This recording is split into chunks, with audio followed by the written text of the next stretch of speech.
Saludos amigos, tripulantes de nuestra querida, contaminada y única nave espacial. La misma que, desde la última vez que nos vimos por estos medios, ha dado otra vuelta sobre su eje imaginario y, por supuesto, sigue generando acontecimientos en pleno desarrollo. Y los del Medio Oriente, como de costumbre, son noticia permanente, en desarrollo, y no todas felices. Pero noticias al fin son parte de nuestro trabajo, y hoy queríamos dar una opción testimonial a una destacada colega, Hindu Anderi, aquí en pantalla, periodista graduada en la Universidad Central de Venezuela, activista política estudiantil de izquierda, libre pensadora, ella se define así, reportera siempre, como todos los periodistas, trabajó en prensa escrita venezolana de circulación nacional, presidenta del Centro de Estudiantes de la Escuela de Comunicación Social de la Universidad Central de Venezuela, coordinadora del Foro Itinerante de Participación Popular, vanguardia en la solidaridad con Palestina en los años del comandante presidente Hugo Chávez, desde el cual se contribuyó a que la República Bolivariana de Venezuela haya abierto aquí las relaciones a fondo y que se abriera aquí una embajada de Palestina, ¿no? Defensora de los derechos humanos del pueblo palestino, participó en el Tribunal Ético contra la ocupación de Palestina en Argentina y con carácter de presidenta. Fundadora de los programas Dando y Dando y Canal Abierto en Venezolana de Televisión, nuestro canal. Productora y conductora de programas de Radio Nacional de Venezuela, donde yo, que sigo siendo un fanático de la radio, suelo escucharla y con asiduidad. Bienvenida, Hindu. Gracias, profesor. El tema palestino nunca tiene un cierre todavía, ¿no? Sí. Y seguimos respirando por todas las heridas. ¿Cuál es la situación actual y qué te trae a nuestra querida, contaminada y única como mensajera de esto, del Medio Oriente, y a este estudio donde siempre eres bienvenida? Bueno, profesor, muchas gracias. Un honor y un compromiso estar aquí con usted en este espacio que, además de verlo muchísima gente, también ha traído aquí a personas que nos han iluminado, que nos han mostrado la realidad actual, ¿no? de nuestro país y del planeta específicamente. Me trae aquí la coyuntura internacional, ¿no? que estamos viviendo, me trae aquí la situación que vive nuestro país, la región, en materia de injerencia, ¿no? de esa nueva injerencia, ¿no? con un nuevo gobierno en Estados Unidos. Y por supuesto el tema de la solidaridad, que es permanente, porque la solidaridad de alguna manera es una expresión de una forma de vida. La solidaridad es vivir en solidaridad, ¿no? La solidaridad no es una excusa para hacer caridad, ¿no? La solidaridad tiene que ser una forma de vida permanente, debe serlo, sobre todo en la realidad mundial, ¿no? Cuando hay pueblos que todavía luchan por independizarse, por tener soberanía, por poder definir su destino y por también desalambrar, ¿no? o desalambrarse de invasiones, ¿no? de colonización permanente. Y por supuesto la realidad actual que me trae aquí tiene que ver con un tema que a nosotros nos compete mucho, que es como desde los medios de comunicación o desde los medios de información se define política actualmente, ¿no? Como han servido de alguna manera para unas especies de salones ovales, ¿no? Los medios de comunicación para,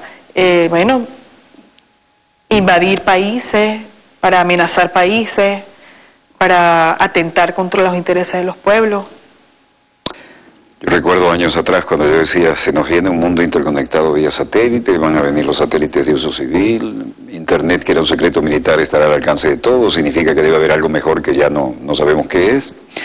Y entonces va a haber dos teatros de operaciones, ¿no? Llámese crisis política, intervención, invasión, guerra, y la realidad en los medios. Es decir, una realidad real y una realidad virtual, que a veces Sí. es el segundo campo de batalla, ¿no? Nuestras neuronas, ¿no? Sigue habiendo la guerra de tercera generación, que es esa guerra que conocemos, ¿no? de invasión, que está sufriendo ahora el pueblo de Siria, por ejemplo, ¿no?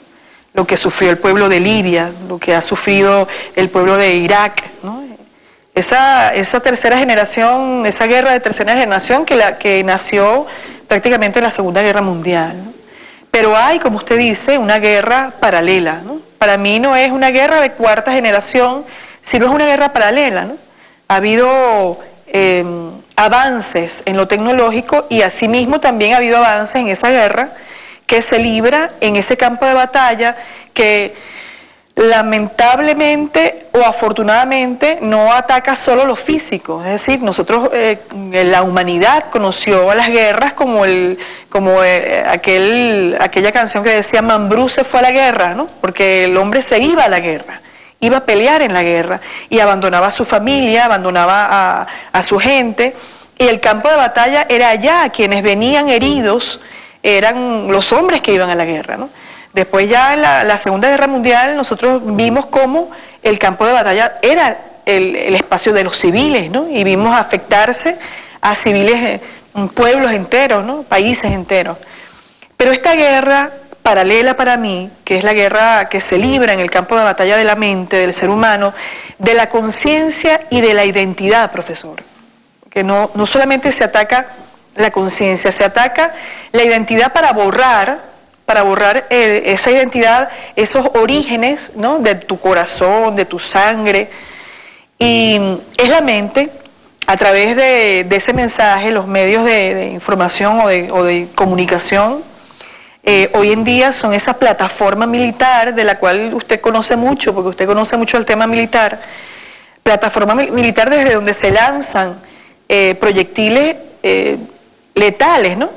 Que afectan la coyunturalmente a los pueblos, pero que también afectan generacionalmente, que nos están afectando generacionalmente.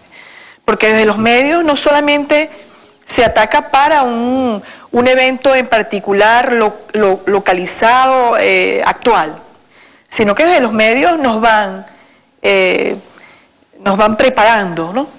Para en años siguientes, para que nuestras generaciones acepten la invasión, para que nuestras generaciones le den gracias a los invasores y los llamen.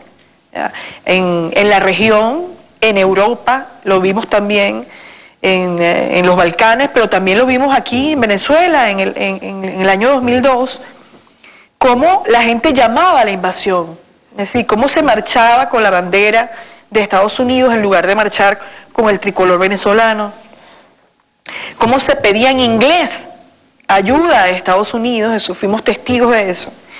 Y actualmente en los últimos acontecimientos también hemos visto cómo hay incluso ciudadanos y ciudadanas que llaman a invadir, a que invadan al país, llaman sin saber en realidad lo que significa la guerra, sin saber el costo material, humano que ello significa, político, pero además de eso se van del país. Es decir, llaman a la invasión, sí, pero abandonan el país, ¿no? Eso se lo debemos en gran parte a los medios, y nosotros y nosotras como periodistas tenemos una deuda. Es decir, nos sentimos de alguna manera corresponsables de que ello esté sucediendo, de que desde un oficio noble, tan noble como es el periodismo, de que un oficio que debe responder a la construcción, al apoyo, que los periodistas debemos ser unos altoparlantes del pueblo, ¿no? De las luchas del pueblo. Los medios de información, de difusión de información, deben ser puentes entre la institucionalidad, entre quienes tienen mayor poder y el pueblo que afortunadamente en países como Venezuela está cobrando conciencia de su poder, sí, pero no lo suficiente aún, ¿no? Entonces estos medios tenemos que repetir, son responsables, y quienes de alguna manera tenemos una vinculación, una relación directa con los medios de comunicación, somos también copartícipes. Sin embargo, creo que hay una crisis en el periodismo, pero también hay una crisis en otras, digamos, en otros oficios, en otras actividades, en otras profesiones. Hay una crisis moral en el mundo, ¿no? Una crisis de valores, ¿no? De valores fundamentalmente, sí. Porque vemos, por ejemplo, infraestructuras que se vienen abajo por para ahorrar material, porque el material se lo han robado, o arquitectos, ingenieros, vemos abogados en el mundo que también están haciendo desastre con las leyes para beneficio de unas minorías. Es decir, es una crisis de valores que no escapa la comunicación forma parte de esa crisis, solo que en procesos como el nuestro la hemos palpado como más directamente, nos hemos enfrentado a ella, nos ha cacheteado, como nosotros decimos, ¿no? esa responsabilidad. Es que ahora el teatro de operaciones son las neuronas, ¿no? No basta ganar la batalla, sea económica, política o militar, sino también conquistar las mentes de la gente. Y los medios de comunicación son el teatro de operaciones paralelo o alternativo a la realidad cruenta, ¿no? Sí, y además hay mucha guerra solapada que tiene consecuencias terribles para los pueblos, ¿no? Fíjese, profesor, usted que es un amante de la historia, que Bolívar lo advirtió, ¿no? Primero Miranda le dio toda la importancia a la difusión de la opinión pública, ¿no? Ya con un antecedente como fue la Revolución Francesa, con las gacettes que sirvieron para difundir pensamiento liberador, emancipador. Y Bolívar entendió que la imprenta, que era el medio de comunicación que en ese momento existía, era era un instrumento importantísimo para ganar las batallas digamos, en lo militar, en lo político, en la opinión pública. Y uno de los últimos editores del Correo del Orinoco, que fue un periódico fundado por Bolívar porque entendía la importancia de la comunicación, Luis Ramos, decía que el Correo del Orinoco había librado más batallas y hecho más prosélitos, y había librado, digamos, había sido mucho más eficiente que las propias gestas de independencia. Militares, a eso se refería. Es decir, de hecho, acá en el patio central de esta gran instalación venezolana de televisión, donde convivimos otros canales hermanos, está la frase, junto con el busto de Bolívar, dice: la prensa es la artillería del pensamiento. Así es. Una síntesis perfecta de lo que tú estás diciendo, ¿no? Y eso no ha cambiado. Ahora son medios electrónicos, tenemos satélites, estamos globalizados. No es aquel papel que llega hasta donde llega quien lo reparte. Así es. La noticia que hoy es importante estará inmediatamente del otro lado del planeta, afectando las mentes de los que haya que afectar cuando se maneja la estrategia a escala planetaria. Pero sigue siendo un axioma el concepto básico. Pero fíjense que no ha cambiado, y usted lo vivió en Irak 91. Previo a la invasión de Irak en 1991, nosotros vimos cómo desde medios de comunicación o de información norteamericanos importantes, la revista Times, por ejemplo, colocaban a Saddam Hussein, lo colocaban como el enemigo público número 1 de la humanidad, ¿no? Y luego de colocarlo de presentarlo en las portadas de esa revista y de generar toda una campaña mundial amenazándolo y, bueno, justificando lo que luego fue la invasión, la coalición que invadió Irak, que además sumió en ese país en el terror, ¿no? En el terror y en la miseria y en la desesperanza de mucha gente. Una invasión que tuvo como una especie de receso, pero que en 2001 volvió nuevamente la amenaza por parte de Bush hijo. Si no me equivoco, era Bush padre quien ordenó la invasión en el 91, y luego Bush hijo en el año 2003, luego de la declaración de la doctrina de seguridad nacional por parte de Bush, ¿no? El Bush hijo, que para no ir a Vietnam se metió en la reserva aérea, piloto dominguero, y después aparecía en las plataformas de vuelo de los portaaviones, por ejemplo, cuando frente a California, portaaviones nuclear, pudo haber llegado de traje y corbata, porque con un helicóptero lo ponían del puerto en la cubierta de vuelo del portaaviones. Pero no, él quiso llegar con su braga de vuelo. La braga de vuelo del piloto dominguero de la reserva, con la cual evitó ir a Vietnam, pero decía: soy presidente de guerra. Ahora fíjese, usted disfraz absoluto. Ha nombrado un conflicto que es el conflicto de Vietnam. ¿Cuál fue la diferencia entre Vietnam e Irak? ¿No? Porque Estados Unidos fue derrotado militarmente en Vietnam, pero también fue derrotado mediáticamente Es decir, la derrota que sufrió Estados Unidos en Vietnam tiene que ver con el manejo de la información, cómo desde la opinión pública se condenó esa actuación, esa guerra de Estados Unidos contra el pueblo de Vietnam. Esa es una lección que Estados Unidos aprendió. Duramente, porque la retaguardia se le volvió en contra y fue una crisis ética y moral a nivel nacional. Entonces, en el año 2091, Estados Unidos utiliza otra táctica para cubrir la información.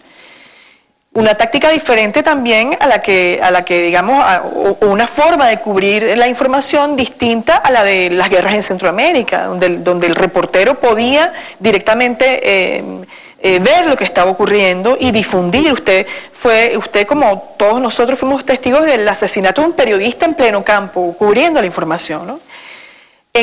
La diferencia está en que en el año 91 Estados Unidos dijo: no, nosotros no vamos a permitir que los periodistas tengan un acceso directo a la información, y construyeron un gran búnker, ¿recuerda? Con aire acondicionado, con todos los accesorios, desde refrescos a otras cositas. Así es. Y ustedes les vamos a contar qué pasó en el frente, ¿no? Ustedes sigan cobrando la pensión extra, el pago extra como corresponsal de guerra por riesgo. Eso no se decía, pero estaba clarísimo. Todo el mundo ha querido ser corresponsal de guerra alguna vez, ¿no? Pero no todos son Hemingway, ¿no? Y entonces ellos les decían: les vamos a decir lo que ocurre en el centro, ustedes aquí tienen cada uno una copia de lo que es la verdad oficial hoy, no tienen necesidad de ir a exponerse la vida allá, le daban la rueda de prensa y todos los medios en la misma línea, exactamente como tú lo acabas de plantear. Y ninguno había estado ni cerca del frente. Una especie de información destilada, porque sí, le permitían al que estaba ahí en la mesa de redacción, o le ofrecían al que estaba en la mesa de redacción una información, pero ya filtrada. Ahora, eso es lo que hacen los medios de las grandes cadenas de noticias en el mundo. Es decir, la información llega directamente de los pueblos, pero hay una mesa de redacción que destila, que dice: bueno, esto no nos conviene difundir, esto sí, estas imágenes no, estas sí. Y eso luego es consumido en ese término por millones y millones de ciudadanos en el mundo, que se creen lo que los medios dicen, porque además los medios se encargaron, o nos encargamos, porque también somos parte de eso, ¿verdad?, de asumirnos como la verdad absoluta, es decir, como un templo, los medios un templo de la verdad.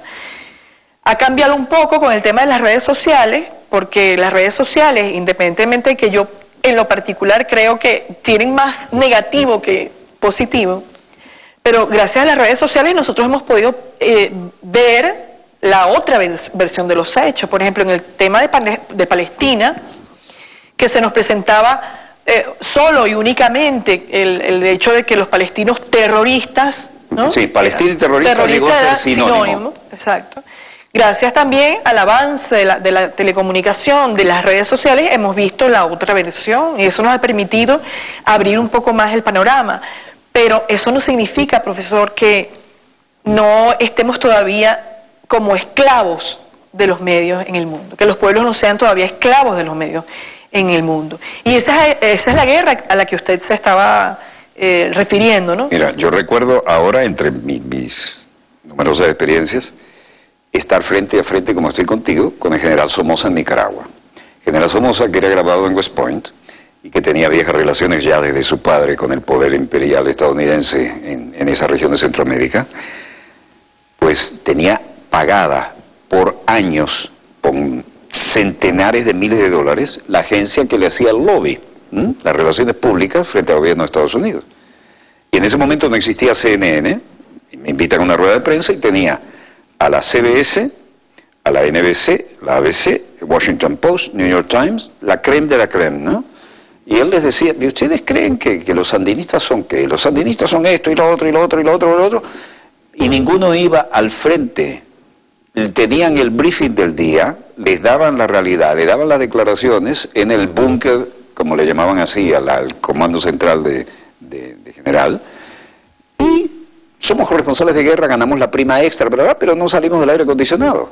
Cuando yo me fui al norte, me salvó la Cruz Roja de Matagalpa, y usaban incluso la Cessna Push-Pull que se usaba en Vietnam para pasarnos rasante a ver si nos asustábamos. Todavía no nos disparaban, ¿no? Las Cessnas de doble cola de motor tándem, una hélice adelante y otra atrás de la cabina, la de doble cola. Y era como transcribir un poquitico lo de Vietnam allí. Y yo me fui al norte y el presidente de la Cruz Roja, al norte en Matagalpa, me dice, váyanse y tómense el primer avión. Ustedes estuvieron con Somoza, pero Somoza ya sabe que se vinieron a donde ustedes querían informar y esto se les escapa de control a él. Nosotros no podemos responder por ustedes. Vamos a poner una caravana, una ambulancia adelante, el carro de ustedes, una ambulancia atrás y lo llevamos hasta el aeropuerto. Y tómense el primer avión porque no podemos responder por ustedes. Así salimos, mi camarógrafo y yo, y luego un francotirador mata al propio director de la Cruz Roja que nos salvó, pese a que llevaba su bata blanca y la insignia roja. Yo le agradezco mucho que usted en sus programas siempre esté presente su experiencia, su anécdota, ¿no? Porque nos lleva, ¿no?, a esas experiencias que se vivieron hace muy poco, en realidad. Y que se van a repetir si nos descuidamos, ¿no? Pero fíjese que usted estaba hablando un poco del tema de cómo los encerraban, lo hacíamos referencia anteriormente, y les daban una información. Los reporteros, los periodistas en el mundo, y yo creo que en Venezuela nos acostumbramos a la vocería, ¿no? Sí. Al vocero, a la rueda de prensa, a ver qué me dice el ministro o qué me dice el director, pero no a ir al espacio, a ir al campo de batalla. Es importantísimo lo que estás diciendo, porque se vuelve burocrática la profesión. Aquí está el vocero oficial, me va a decir lo que pasa, transcribo esto, ley de menor esfuerzo, total, es la línea oficial, voy a quedar muy bien con ellos, y mi público, bueno, esto es lo que hay. Así es. El espíritu crítico, ¿dónde está? Se ha perdido, profesor, se ha perdido mucho del espíritu crítico, y no estoy hablando de una tendencia o de otra, hablo en general, ¿no? Pero fundamentalmente hablo de la gente que hace reporterismo en la calle, ¿no? Ese reporterismo que usted conoció en el diario El Nacional, ¿verdad?, que conoció, que se iba al lugar de los hechos a buscar Yo recorrí todos los cerros de Caracas cuando no entraba ni la policía. En aquel Nacional, cuando las ruedas de prensa no llegaban, no comenzaban hasta que llegaba el Nacional, ¿no? Cuando tenía prestigio ese diario, ¿no? Pero ahora no, ahora nos acostumbramos al chisme, ¿no? Es decir, el que me va a decir fulanito, yo lo voy a escribir, yo lo digo, pero no me voy al barrio, porque en el barrio hay una realidad que se vive, que se padece también, ¿no? Pero también que se fluye, que se esperanza. Es decir, hay un barrio que sufre, pero también un barrio que construye. Entonces, eso es lo que nosotros queremos ver en los medios de comunicación del Estado, los medios privados, las agencias internacionales de noticias, es decir, que se difunda la realidad. Es muy difícil para hablar del tema de la objetividad. Yo particularmente tengo mis dudas con el tema de la objetividad. Háblanos de eso, a ver, porque tú tienes más que suficiente experiencia como para tener opinión bien fundamentada. Porque yo entiendo, profesor, que la objetividad no puede ser.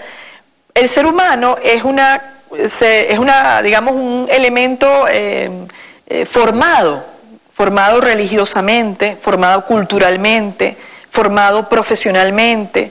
Y el ser humano, desde el sitio donde se ubique, va a ver la perspectiva de la vida diferente. Es decir, si yo me pongo en el lado izquierdo, aquí el camarógrafo que está al frente mío ve la realidad de una manera, y el que está a mi lado derecho la ve de una manera distinta, y usted la está viendo de una manera distinta, ¿no? Y además de eso, ¿de dónde venimos? ¿Quiénes son nuestras familias? ¿Cómo es nuestro cuadro de valores? Por supuesto que yo no voy a ver ni voy a interpretar la realidad como la interpreta otro. Esa es la supuesta objetividad, ¿no? O lo que se denomina objetividad.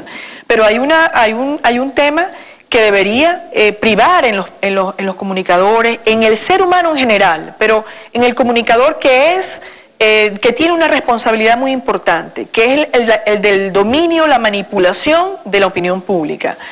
Es llevar las cosas que están allí, ponerlas en la mesa, y que el ser humano que recibe, ese receptor que está recibiendo esa información, haga su juicio de valor. Esa es mi responsabilidad. Que él vea qué es lo que está ocurriendo y defina y diga, bueno, yo creo que aquí hay que hacer esto, creo que aquí hay que mejorar lo otro, que le creo a esta gente, porque además, bueno, por su trayectoria, pero a este no le creo, en fin, que tenga criterio. Y los medios de información y comunicación deberían ser factores de formación en ese sentido, formar a un usuario o usuaria crítico, ¿no?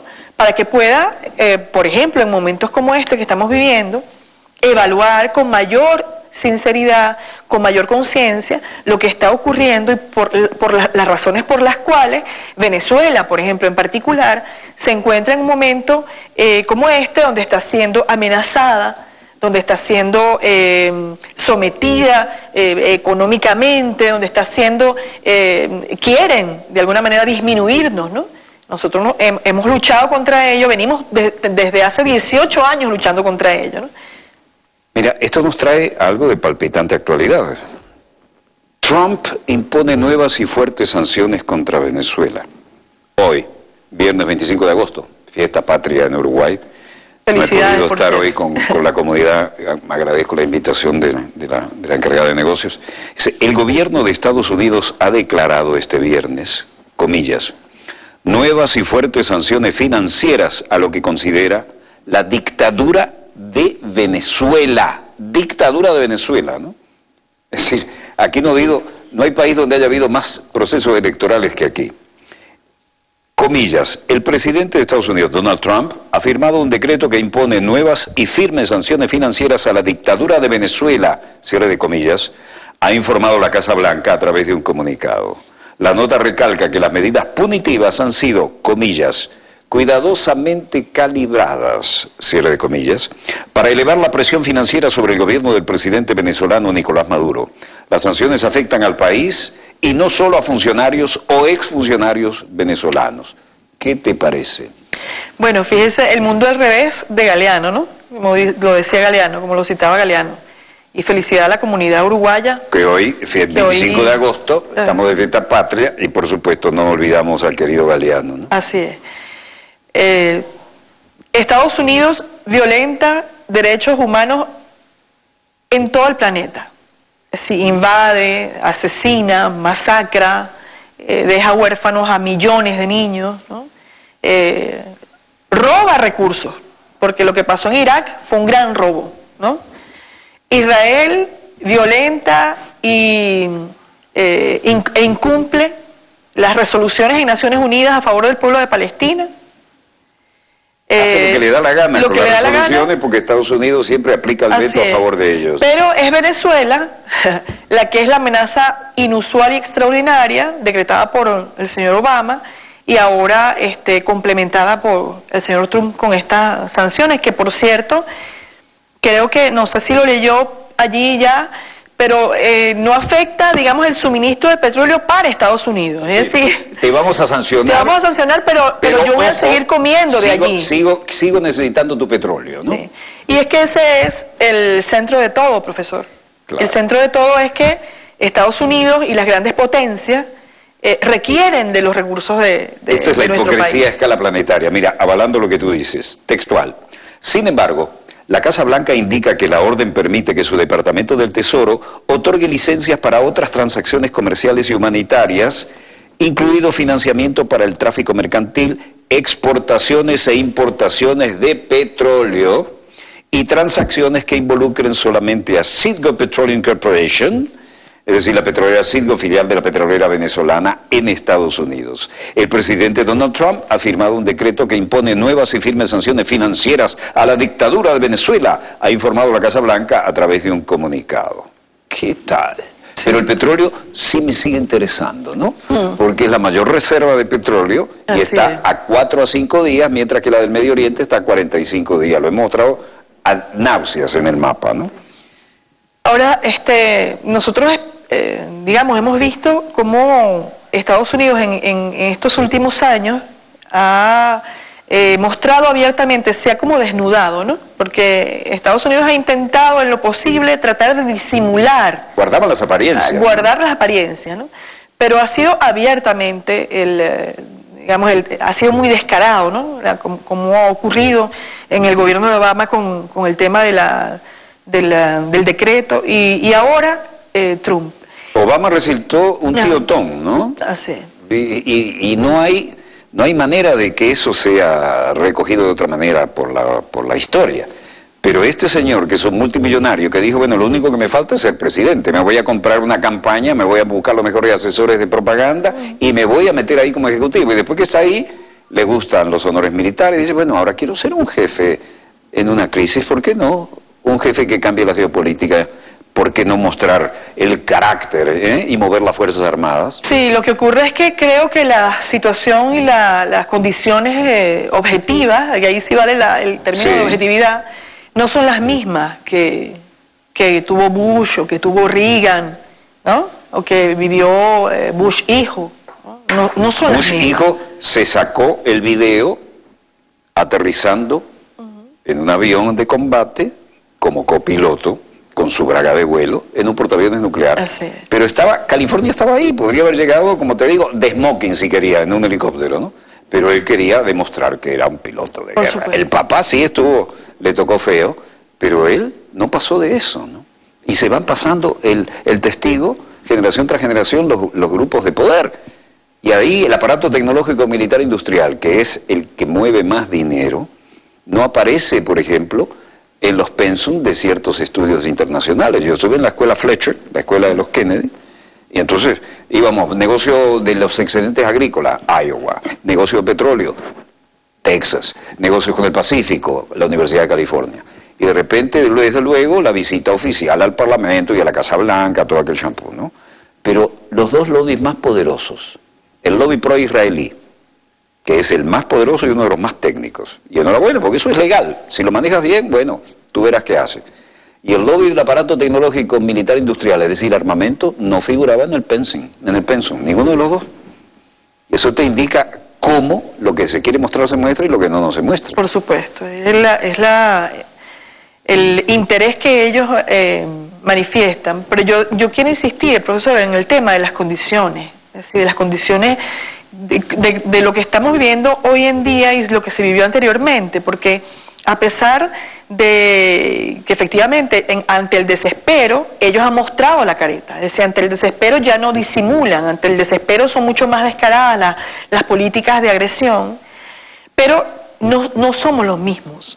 Es decir, no somos los mismos pueblos del año 91 o de la guerra de Vietnam, no somos los mismos. No. Tenemos otra condición, somos más conscientes, estamos más organizados, ¿no?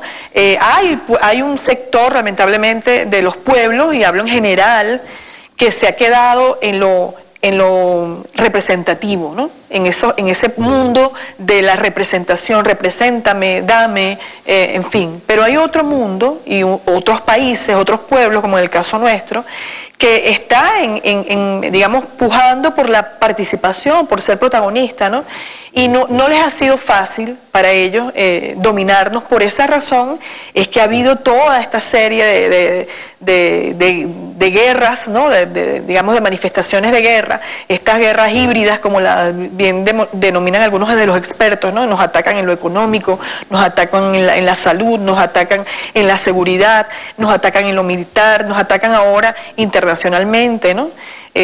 Porque las condiciones no son las mismas, porque nosotros no somos los mismos pueblos. Insisto en eso. Y creo que allí es nuestra fortaleza. Y tiene que ser nuestra fortaleza allí, en vernos a la cara, al espejo y decir, no somos ese pueblecito, ese paisito, que no, como nos veían anteriormente, ¿no? Que solo se conoce por las misas y porque nos da su petróleo.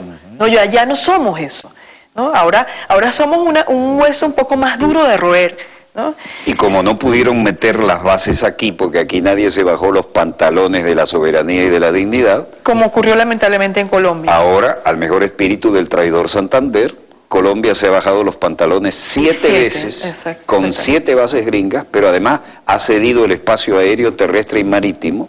Y la última, la tapa del frasco, haga lo que haga un soldado estadounidense en Colombia, como yo digo truculentamente, así le viole la hija al presidente de la República, no lo pueden someter a juicio soberano en su país, tienen que entregárselo a su comando en Estados Unidos. No en Estados Unidos, en su propia Colombia, que está instalado ahí el comando de Estados Unidos. Sí, bueno, es lamentable. Pero parece que el maldito traidor Santander sigue cabalgando, ¿no? El espíritu. ¡Qué horror! Terrible, sí.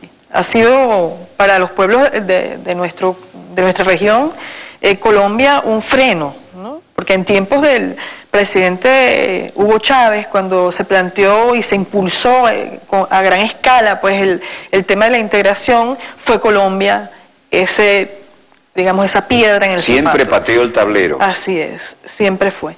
Y lo es ahora, lamentablemente con mucha mayor fuerza, porque ha habido un avance, no podemos negarlo, ¿no?, de la derecha en el continente, que impide que esa integración sea mucho más evidente, ¿no? Aunque los pueblos están claros en la necesidad de unir voluntades, de unir fuerzas. El sentido de patria grande está acá al lado, nunca murió, pero lo teníamos aletargado. Sin embargo, cuando hay el momento mágico, de repente un hombre con una salud de hierro como Chávez tiene un cáncer. Qué casualidad. Y entonces aparecen aquellos vendedores de la patria grande, ¿no?, volviendo por sus fueros. Yo recuerdo un correo electrónico que me mandó alguien de mucho coraje, alguna vez lo he citado, no diré nombres.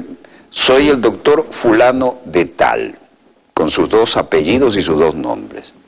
Profesor de la cátedra tal, universidad tal, facultad de medicina, aquí en Estados Unidos, no digo la ciudad. Chávez estaba luchando por su salud. Me dice, lo que tiene Chávez puede haber sido inducido con micropartículas radioactivas de alta densidad. ¿Qué significa eso? Contaminación, por ejemplo, en la comida o en una inyección.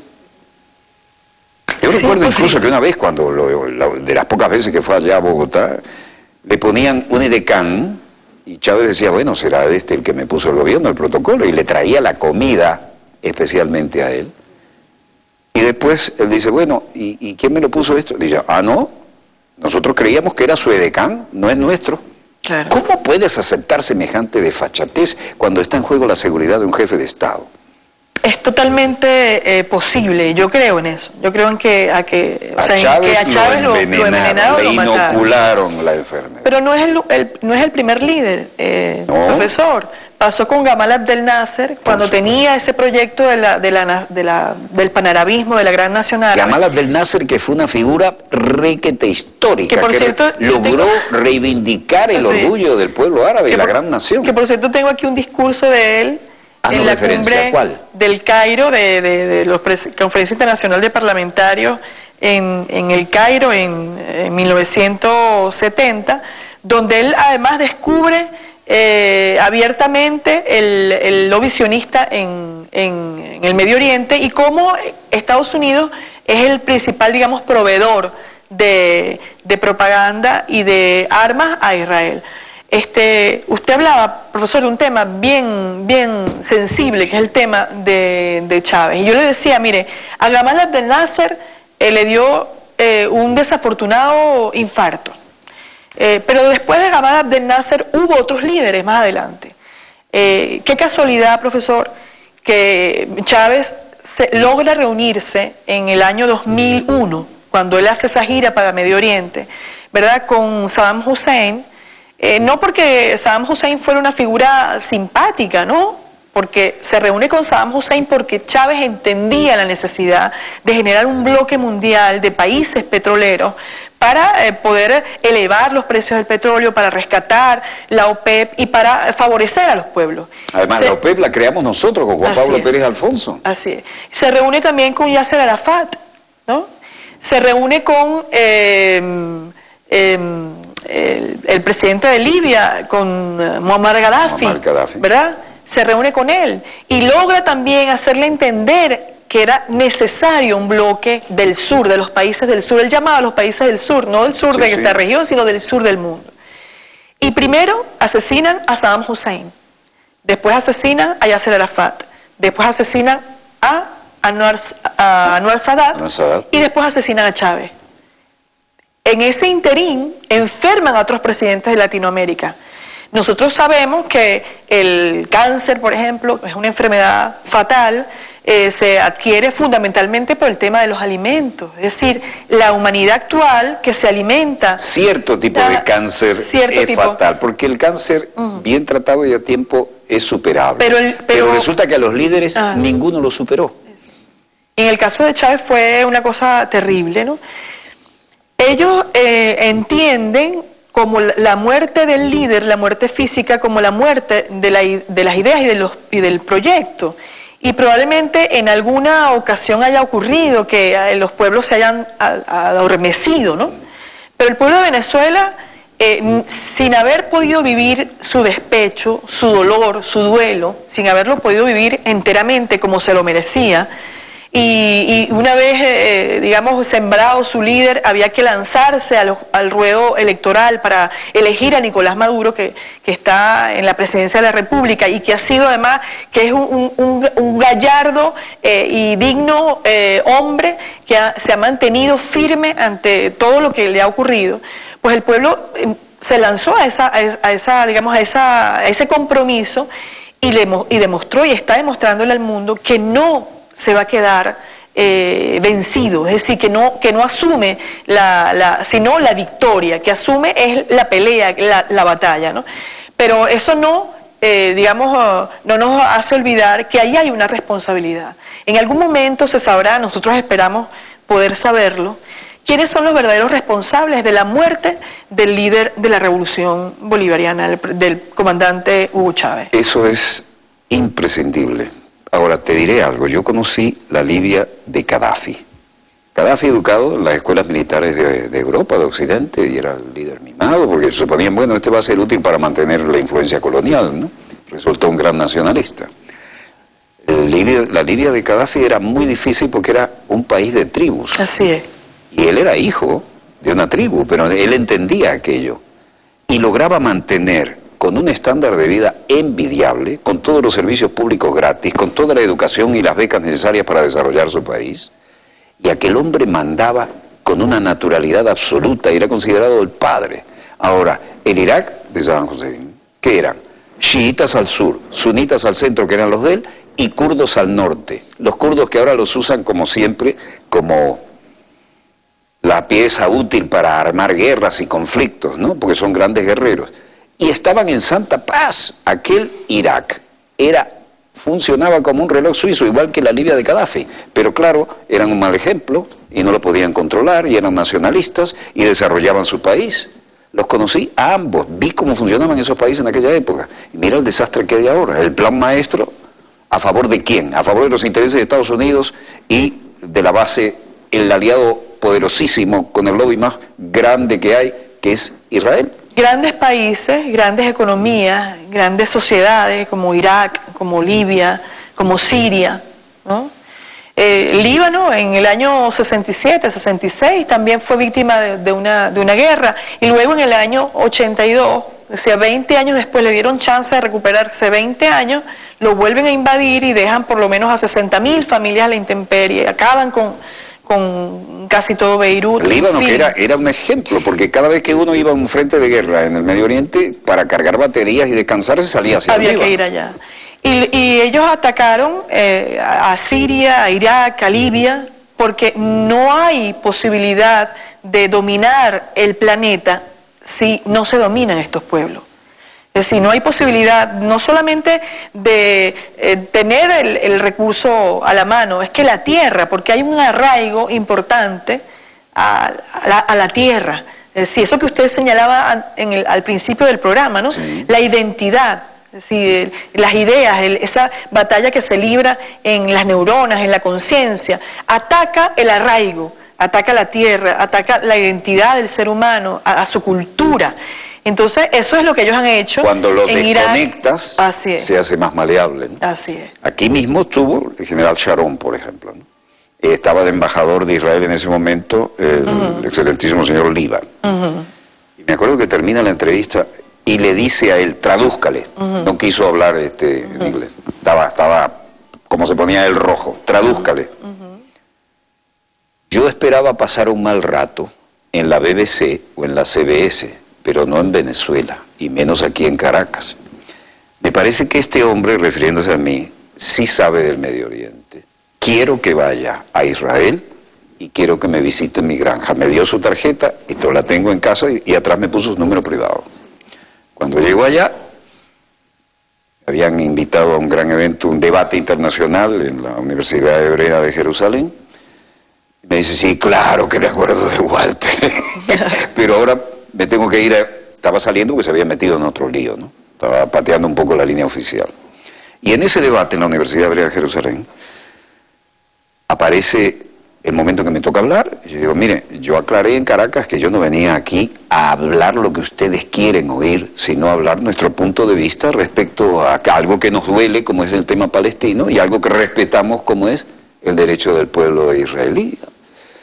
Pero la realidad es que aquí ustedes han barrido mucho bajo la alfombra y no pueden decir que todo lo que nos dicen lo vamos a aceptar como si fuera oficial y palabra de santa, ¿no?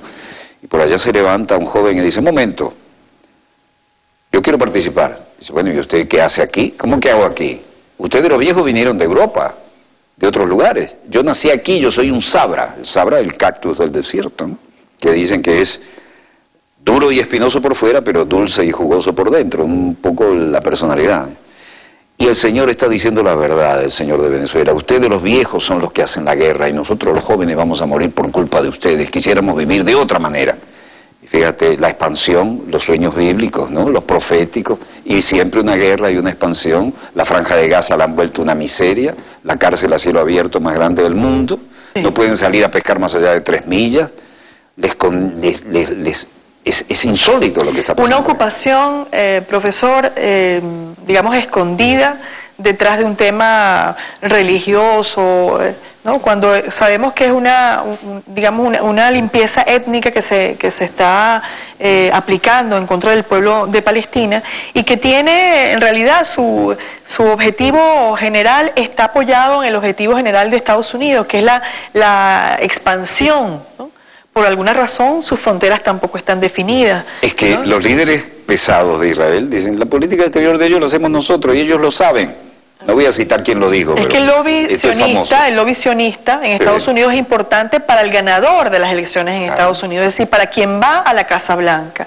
Y el lobby sionista es un movimiento internacional, efectivamente. Poderosísimo, y manejado con gran calidad. Así es. Que ha actuado, profesor, en Centroamérica, en los conflictos centroamericanos, que actuó en el sur del continente, en las dictaduras de Uruguay, de Paraguay, de Argentina, de Chile, que actuó en Venezuela y que sigue actuando, porque nosotros hemos visto últimamente, ha habido pues algunas señales en Venezuela de apariciones de símbolos, de estrellas de David, en una especie de caminos para atentar expresiones en hebreo, ¿no? Así es.